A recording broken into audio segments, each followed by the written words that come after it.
বাংলাদেশ এ বনাম পাকিস্তান এ দলের ফাইনালে বাংলাদেশকে কয়েকটা জায়গায় ফোকাস করতে হবে। ব্যাটিংয়ে তাদের যে জিনিসটা অবশ্যই ফোকাস করতে হবে, পাকিস্তানের স্পিনারদের এগেনস্টে খুব ভালোভাবে নেগোশিয়েট করতে জানতে হবে। তাদের স্পিনারদেরকে উইকেট দেওয়া যাবে না এবং রানটা টি-20 সুলভ নিতে হবে। পাকিস্তানি স্পিনারদের এগেনস্টে যদি উইকেট দিয়ে এবং ডট বল বেশি দেয়, সেক্ষেত্রে আসলে বাংলাদেশ খুব বিপদে পড়ে যাবে। অন্যদিকে বোলিংয়ে বাংলাদেশের যেটা ফোকাস রাখতে হবে, তাদের যে ওপেনার মাজ সাদাকাত, তাকে আসলে বেশিক্ষণ স্টে করতে দেওয়া যাবে না, তাকে আউট করতে হবে। অ্যান্ড মোটামুটি প্রত্যেকটা ব্যাটসম্যানেরই যেটা হচ্ছে তাদের সেট হতে দেওয়া যাবে না। অ্যান্ড কাউকেই আলটিমেটলি ক্যামিও খেলতে দেওয়া যাবে না। যারা আলটিমেটলি বল খেয়ে মানে বল বেশি ইউজ করে তারপরে রান নিচ্ছে, তাদের ক্ষেত্রে একটু কম চিন্তা করলেও হবে।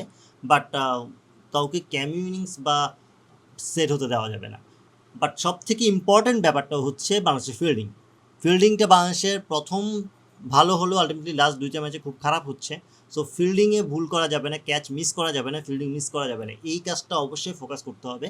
অ্যান্ড মাস্ট বি বাংলাদেশের একটা জিনিস মাথায় রাখতে হবে, কমন সেন্সটা ইউজ করতে হবে, ম্যাচের মোমেন্টামটা ধরে রাখতে হবে। অ্যান্ড একাদশের ক্ষেত্রে যদি বলি, আমি অবশ্যই ইয়াসির আলী রাব্বিকে বাদ দিব, তার জায়গায় আরিফুলকে খেলাবো। অ্যান্ড বাকি একাদশ মোটামুটি একই রাখবো। অনেকে আবহাওয়ার রনির কথা বলতে পারে, বাট আমার কাছে মনে হয় পুরো টুর্নামেন্ট সে যেহেতু খেলছে, এই ম্যাচটা সে খেলুক, যেহেতু সে ব্যাটিংটা ভালো সাপোর্ট দিতে পারবে বিপদের সময়।